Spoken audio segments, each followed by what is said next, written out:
स्वामी जी महाराज ने कहा कि पूरे विश्व में, पूरी पृथ्वी पर भारत एक कर्म क्षेत्र भूमि है। पहली बात आप समझे, कर्म क्षेत्र भूमि किसे कहते हैं? गुरु महाराज ने कहा कर्म क्षेत्र भूमि उसे कहते हैं जहाँ पर आत्माएं जन्म लेती है और पुण्य करके, परमार्थ कमा करके वो अपने जो है दीन कहते हैं संसार, दुनिया कहते हैं परमार्थ यानी आत्म कल्याण, यानी संसार को भी साध लेते हैं और परमार्थ यानी आत्म कल्याण भी कर लेते हैं, उसको कहते हैं कर्म भूमि।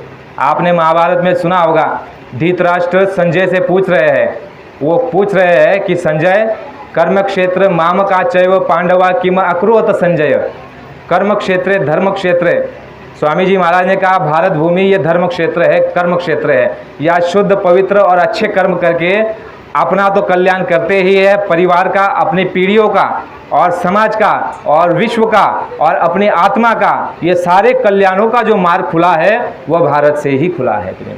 इतिहास आप उठा करके देख लीजिए, बीच में बड़ी बड़ी भ्रांतियां फैला दी गई, लेकिन बाबा जी ने जो है 1952 10 जुलाई 1952 से ये सारी बातों को खोल करके बताया जो आज तक छुपी हुई थी, दबी पड़ी थी और जिसको षड्यंत्र के तहत हम तक लोगों ने पहुंचने नहीं दी। तो स्वामी जी महाराज ने कहा कि भारत भूमि कर्म क्षेत्र भूमि है, ये कर्म प्रधान देश है, कर्म प्रधान। फिर कहा कि विदेश क्या है? स्वामी जी महाराज ने कहा कि भारत भूमि को छोड़ करके जितने भी देश है विश्व के अंदर में, सारे के सारे भोग भूमि है। भोग भूमि उसको कहते हैं कि विदेशों में जो जन्म लेते हैं पूर्ण अपने जीवन में हर तरह का भोग भोगते हैं, किसी प्रकार का कोई संयम नहीं, किसी प्रकार का कोई नियम नहीं, किसी प्रकार के कोई शुभ कर्म नहीं, किसी तरह का कोई जो है किसी का मान नहीं, सम्मान नहीं, किसी प्रकार का किसी का आदर नहीं, किसी प्रकार की कोई पूजा नहीं और किसी प्रकार का आध्यात्मिक बोध नहीं। ऐसे भूमि पर आकर विदेशों में लोग जन्म लेते हैं, पूर्ण तरह से हर तरह के भोग भोगते हैं और मरने के बाद सीधे नर्क और 84 चले जाते हैं। बाबा जी ने कहा कि आप जितने भी भारत देश में जिन्होंने भी जन्म लिया है वो सारे की सारी पुण्यात्मा है और आपके पुण्यों का जब उदय हुआ तो आपको मनुष्य शरीर मिला और मनुष्य शरीर के साथ साथ आपको भारत भूमि में जन्म मिल गया और भारत भूमि में जन्म मिलने के साथ साथ बाबा जी ने कहा कि आपको उस समय पर जन्म मिला जब पूर्ण गति के अवतार जिसे सत्पुरुष कहते हैं उनका इस मृत्युलोक में आगमन आरंभ हुआ। ऐसा सुनहरा मौका स्वामी जी महाराज ने कहा कि युगों युगांतर तक नहीं आया, जो ये 100 वर्षों का मौका आप देख रहे हो बच्चों, ऐसा समय, ऐसा मौका, ऐसा सुनहरा अवसर और ऐसी आबो हवा, ऐसा वातावरण और ऐसी शक्ति यहाँ पर आई हुई है, वो जो है तीनों युगों में और किसी युग में ऐसा वातावरण नहीं रहा जो वातावरण और जो व्यवस्था इस समय पर महापुरुषों की और शक्तियों की यहाँ पर धरती पर है। बाबा जी ने कहा कि तुम सौभाग्यशाली हो। हम आप अपनी बुद्धि की पहलवानी से कहते हैं कि कलयुग सबसे मलिन और गंदा युग है। ठीक है, एक बुद्धि के तौर पर अगर सोचा जाए तो कलयुग कहा कि सबसे बुरा युग, क्योंकि कहा गया है, महापुरुषों ने कहा कि कलयुग में जो है पाप की सीमा रखी गई। स्वामी जी ने कहा कि सतयुग में पाप की सीमा थी कि 1/4 जब पाप रहेगा तब ठीक रहेगा, 1/4 से अधिक पाप जब बढ़ेगा तो शक्तियां आएगी और उस पाप का संतुलन ठीक से करेगी, अधर्मियों का विनाश और धर्म की रक्षा और सज्जनों की, भक्तों की रक्षा कर देगी। आपने देखा सतयुग में भक्त प्रहलाद के पिताजी हिरण्यकश्यप के साथ क्या हुआ। बाहर की छोड़ दीजिए, अपने ही पिता अपने पुत्र को कष्ट दे रहे हैं तो किसका अवतार हुआ? किसका अवतार हुआ? नरसिंह अवतार हुआ और उन्होंने जो है हिरण्यकश्यप का वध किया और रक्षा किसकी की? भक्त प्रहलाद की रक्षा की। तो वो एक सीमा रखी जाती है हर युगों की, 4 युग होते हैं, गुरु महाराज ने बताया चारों युगों की एक सीमा होती है। कौन सी? पाप की। और दूसरी सीमा होती है उसकी उम्र अवधि, यानी उसकी उम्र होती है हर युगों की। स्वामी जी महाराज ने कहा कि सतयुग की जो उम्र है, अवधि है, वो 17,28,000 तक उसकी उम्र है सतयुग की। फिर सतयुग के बाद जब भगवान राम का समय आता है त्रेता का, स्वामी जी महाराज ने कहा 12,96,000 वर्षों तक त्रेता रहता है। भगवान राम का समय जो रहा 12,96,000 वर्ष तक वो युग चलेगा। फिर स्वामी जी महाराज ने आगे कहा कि जब कृष्ण का समय आता है द्वापर, उस समय पर 8,64,000 वर्षों तक उस युग की समय निर्धारित सीमा है। स्वामी जी महाराज ने आगे कहा कि कलयुग की जो सीमा है, कलयुग की जो अवधि है उम्र है, स्वामी जी महाराज ने कहा कि 4,32,000 वर्ष की कलयुग की आयु है।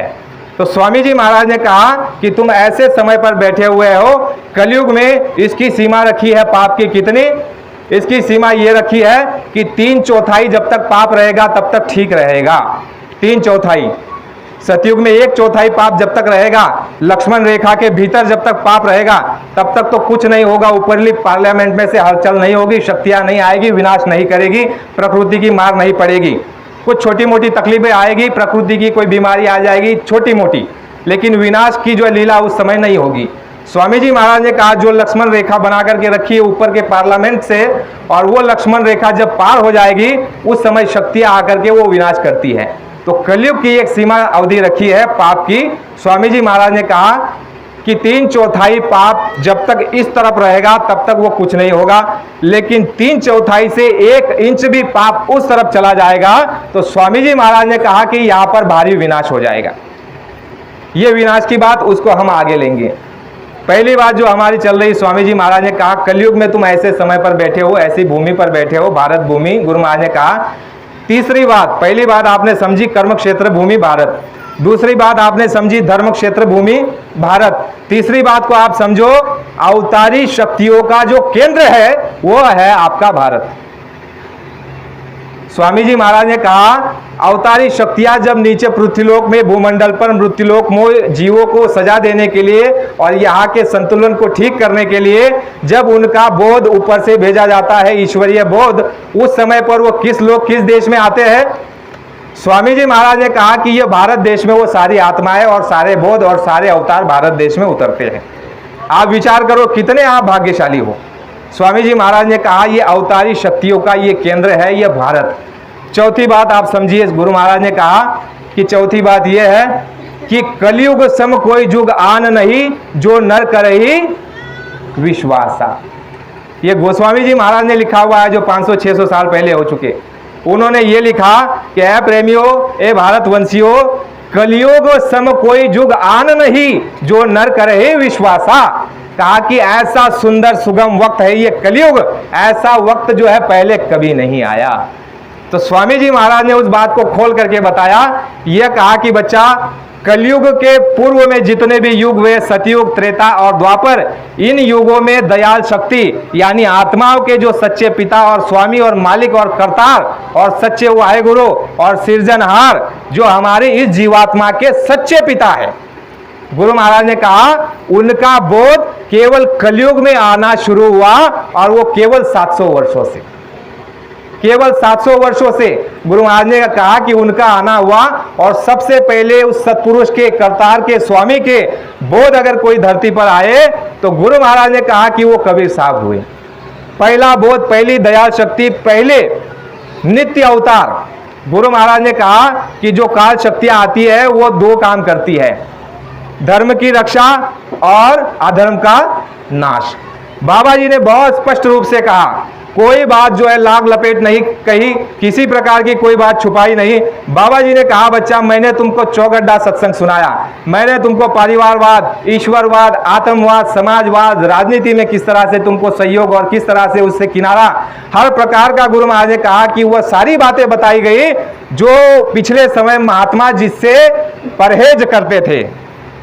गुरु महाराज ने कहा वो सारी बातें बच्चे मैंने तुमको बताया है। गुरु महाराज ने जो परहेज की बात कही वो बीच में ये कही थी सत्संग में कि बच्चा आपने बीमारियों के रास्ते खोल लिए। स्वामी जी महाराज ने कहा कि मैं उस जमाने का आदमी हूँ।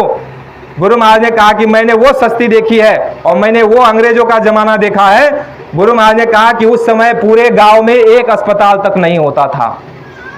तहसील में कहीं एक अस्पताल मिल जाए तो बात अलग है, पूरे गांव में अस्पताल नहीं मिलता था। क्या उस समय लोग नहीं रहते थे? गुरु महाराज ने कहा उस समय भी लोग रहते थे, लेकिन उनके नियम, संयम और कायदे और कानून और उनकी व्यवस्था, उनकी उठना बैठना, उनका आचरण, उनका खान पान, गुरु महाराज ने कहा इतना शुद्ध था। अगर कोई पता चल जाए, बाबा जी ने कहा कि हमारे गांव में एक समय पर किसी ने मुर्गी काट दी, तो बाबा जी ने कहा कि मेरे पिताजी ने जो है मुझे गांव से उठा करके, जल्दी से उठा करके घर ले गए। यानी ऐसी हवा तक नहीं लगने दिया जाता था अपने बच्चों को, ऐसे वातावरण की।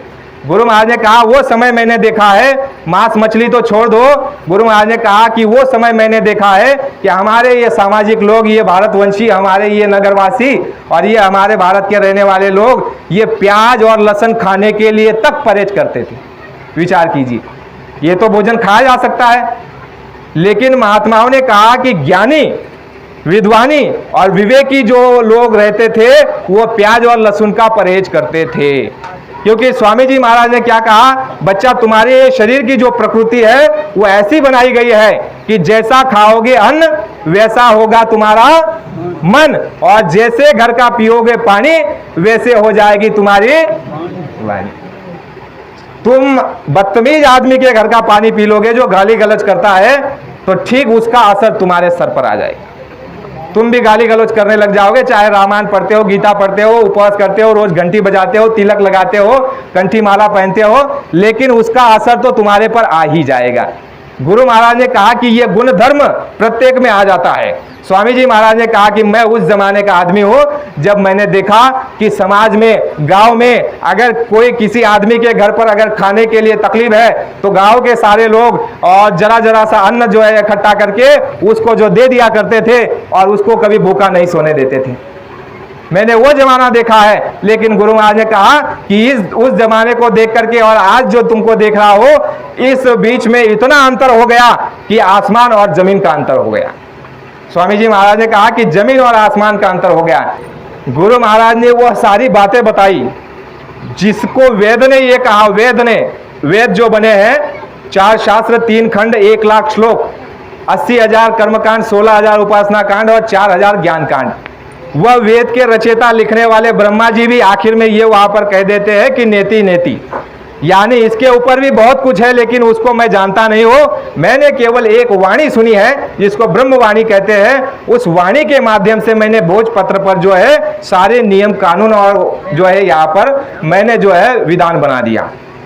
गुरु महाराज ने कहा जो नेति नेति वेदों में लिखा है उसी नेति नेति को संत सदगुरु इस धरा पर उतार करके लाते हैं और वह सारी बातें बताते हैं जो तुम्हारे 18 शास्त्रों में नहीं लिखी है, जो तुम्हारे 4 वेदों में नहीं लिखी है, जो तुम्हारे पहले का जो रामायण बना उसमें नहीं लिखी है।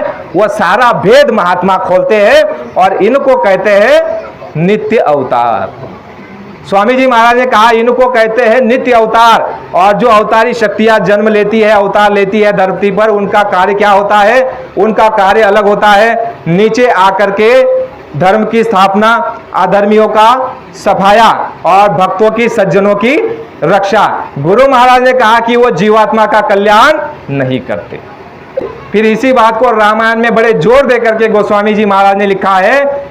उन्होंने ये कहा है कि तुम समझो अवतार किस तरह के होते हैं और कौन अवतार क्या काम करता है और तुम्हारा आत्म उद्धार कौन कर सकता है और यहाँ की व्यवस्था ठीक कौन कर सकता है। गोस्वामी जी महाराज ने कहा कि रामचरितमानस में ये लिखा गया है, भेद लिखा गया है, लेकिन उस भेद को बुद्धि से नहीं समझा जा सकता। उसको कौन समझा सकता है?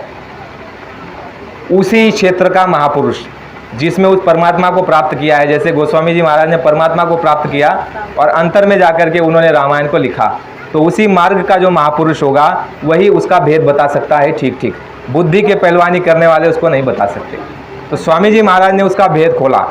रामचरितमानस में ये लिखा गया है कि काल रूप में 3 कर भ्राता, शुभ अशुभ कर्म फल दाता। भगवान राम उसमें क्या कह रहे हैं कि काल रूप में 3 कर भ्राता। 3 कर का मतलब तीनों लोकों में मेरा काल का रूप है। शुभ अशुभ कर्म फल दाता, मैं जो हूँ कर्मों को देख करके निर्णय लेता हूँ और कर्मों को देख करके तुमको फल देता हूँ, अच्छा या बुरा। उन्होंने कहा कि काल रूप में 3 कर भ्राता, शुभ और अशुभ कर्म फल दाता। तो बाबा जी ने कहा कि जब उनके पिताजी का जो है पुत्र वियोग में मृत्यु होने वाली थी तो भगवान राम ने पीछे मुड़ करके नहीं देखा, क्योंकि उनका वो भोग था, उनको देना था। यानी उन्होंने किसी की रक्षा की। रक्षा का मतलब जिसको दंड देना था, जिसके सर पर पाप था या जिसने गुनाह या अपराध किया था, उसे किसी को माफ नहीं किया। तो स्वामी जी महाराज ने कहा ये जितने भी अवतार हुए 10 अवतारों की बात आप सुनते हैं, इसमें से कल की अवतार कलयुग में बाकी है जिसके लिए बाबा जी ने कहा कि वो अवतार भी हो चुका है। तो स्वामी जी महाराज ने कहा ये होते हैं निमित्त अवतार। इनका एक निमित्त, एक उद्देश्य होता है, ये हमेशा नहीं आएंगे, ये उस समय पर आते हैं जब यहाँ पर परिस्थिति डावाडोल हो जाती है। अब कलयुग में जो संतों का आगमन शुरू हुआ है उसको आप बड़े ध्यान से और बारीकी से समझें। स्वामी जी महाराज ने कहा कि बच्चा, सतयुग त्रेता द्वापर बीता, नहीं जाने कोई शब्द की रीता, कलयुग में स्वामी दया विचारी, प्रकट करके शब्द पुकारी, शब्द शब्द सीरी हम रच डारी, चढ़ चढ़ पहुँचो अगम अटारी। संत मति का सच्चा मार्ग, और स्वामी जी महाराज ने इसका भेद खोला और ये कहा कि बच्चा, यह संत मत जो जारी हुआ है यह दयाल मत है, यानी ये जीवात्माओं को यहाँ से जन्म मरण के चक्कर से, इस डर के, इस भय के और इस अंधकार के, इस नर्क और 84 के देश से निकाल करके सदा के लिए अपने लोक अमर लोक ले जाना, वो कार्य होता है संतों और महात्माओं का।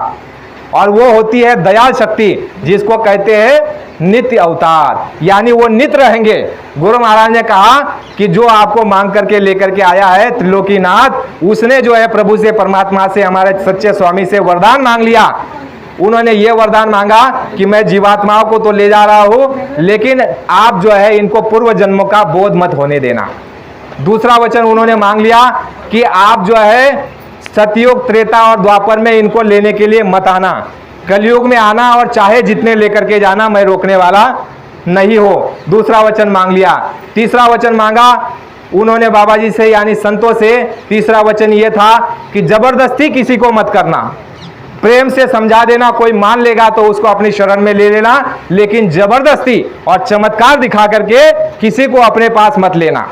सदगुरु ने, प्रभु ने कह दिया कि यह भी मान्य हो गया। चौथा वचन और उन्होंने मांग लिया, जो आपको और हमको लेकर के आया है, जिसकी सत्ता में हम आप रहते हैं, उसने चौथा वचन प्रेमियों मांग लिया प्रभु से, परमात्मा से, सदगुरु स्वामी और सत्पुरुष से कि प्रभु चौथा वचन भी मुझको दे दीजिए। प्रभु ने कहा कि क्या चाहिए? कहा कि चौथा वचन मुझे ये दे दीजिए कि जब तुम धरती पर आओगे और काम करोगे, उस समय पर मेरे यानी काल के जीव तुम्हारे साथ लगे रहेंगे। उन्होंने ये वचन मांग लिया कि तुम्हारे साथ यानी मेरे जीव लगे रहेंगे, काल के जीव। उन्होंने कहा एवं वस्तु, ठीक है, इसको भी मान्य कर लिया। तो स्वामी जी महाराज ने कहा तीनों लोकों में, यानी तीनों जो युगों में संतों का अवतरण नहीं हुआ, लेकिन साथ साथ आप इस बात को समझे। गुरु महाराज ने कहा कि दो प्रकार के संत होते हैं, एक होते हैं गुप्त संत और दूसरे होते हैं प्रकट संत।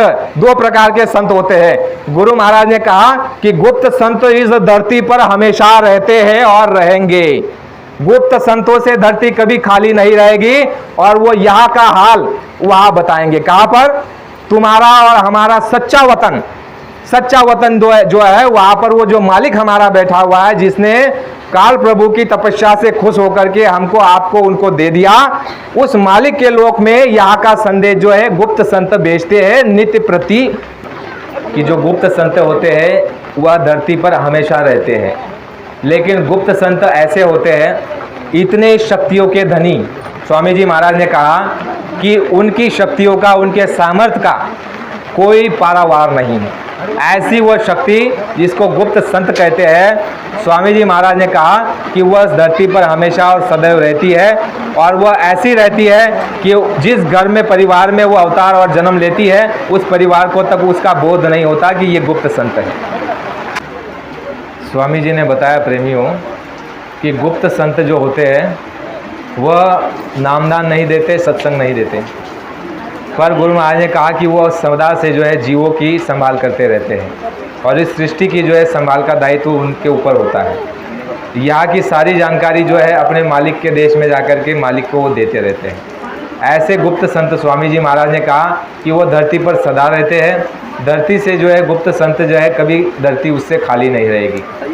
तो दूसरी बात गुरु महाराज ने कही कि प्रगट संतों का जब आना हुआ कलयुग में 700 वर्षों से पहले, कबीर साहब से लेकर के बाबा जय गुरुदेव जी महाराज तक, तो स्वामी जी महाराज ने कहा कि वह सारे भेद उन्होंने खोले, वह सारे भेद खोले जो आज तक कोई विद्वानी नहीं जानता, जो ज्ञानी नहीं जानता, और कोई जो है धर्मशास्त्रों में वो बातें नहीं लिखी गई है। स्वामी जी महाराज ने कहा धर्मशास्त्रों में उतना ही लिखा गया है जितना उनको मालूम पड़ा, और जो बेहद की जो बात है, गुरु महाराज ने कहा कि 3 प्रकार का ज्ञान होता है। गुरु महाराज ने कहा कि एक होता है क्षर ज्ञान, क्षर अक्षर ज्ञान, अक्षर होता है ऊपरी मंडलों का। तीसरा ज्ञान गुरु महाराज ने कहा एक होता है निरक्षर ज्ञान, यानी 3 प्रकार का ज्ञान और 3 प्रकार का मार्ग होता है। स्वामी जी महाराज ने कहा कि महापुरुष जो आए संत सद्गुरु वो निरक्षर देशों से यहाँ पर आए हैं। तो ये स्वामी जी महाराज ने कहा। तो गुरु महाराज ने कहा कि संतों ने जो है भेद खोला और संतों ने ये बताया धरती पर आकर के, सबसे पहले कबीर साहब ने ये बताया कि तुम कहाँ से आए हो। उनका जो सत्संग हुआ, उनका जो उपदेश हुआ, उनका जो मार्ग हुआ वो सबसे विलक्षण मार्ग हुआ। और बाबा जी ने बताया जितने भी संत इस धरती पर आए सबने जो है आत्मकथा सुनाई, आप बीती सुनाई। उन्होंने जो है किसी प्रकार की कहानी किस्से नहीं, उन्होंने कहा बाबा जी ने कि जितने भी संत यहाँ धरती पर आए उन्होंने जो है तुम्हारा ज्ञान कराया, यानी कि उन्होंने तुमको अपना बोध कराया। गुरु महाराज ने सत्संग में अपने ये बताया था कि बच्चा जो 3 सवालों का जवाब तुमको दे दे उनके साथ लग जाना। पहला सवाल तुम उनसे ये पूछना कि हम कौन हैं। पहला सवाल तुम उनसे ये पूछना कि हम कौन हैं। गुरु महाराज ने कहा दूसरा सवाल तुम उनसे पूछना कि हम कहाँ जाएंगे। तीसरा सवाल तुम उनसे पूछना कि हम कहाँ के रहने वाले हैं।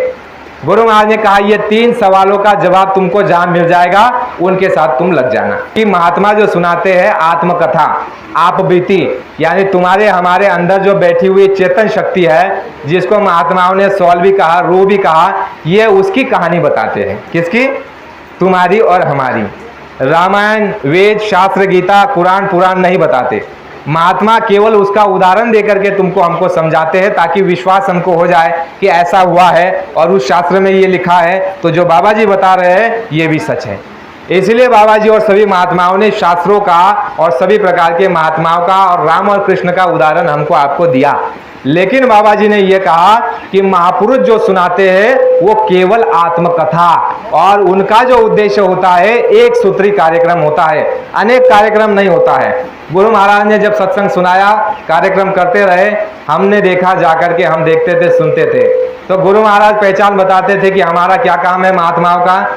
गुरु महाराज कहते हम आए उस देश से जहां तुम्हारो धाम, हम आए उस देश से जहां तुम्हारो धाम, और तुम सबको घर पहुंचाना एक हमारो।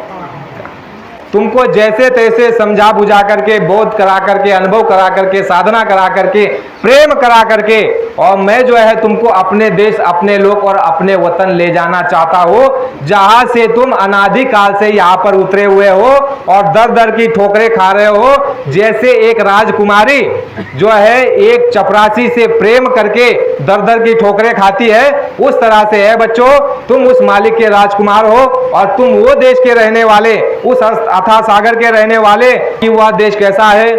निर्भय। बहुत ध्यान से आप सुनिए इस बात को।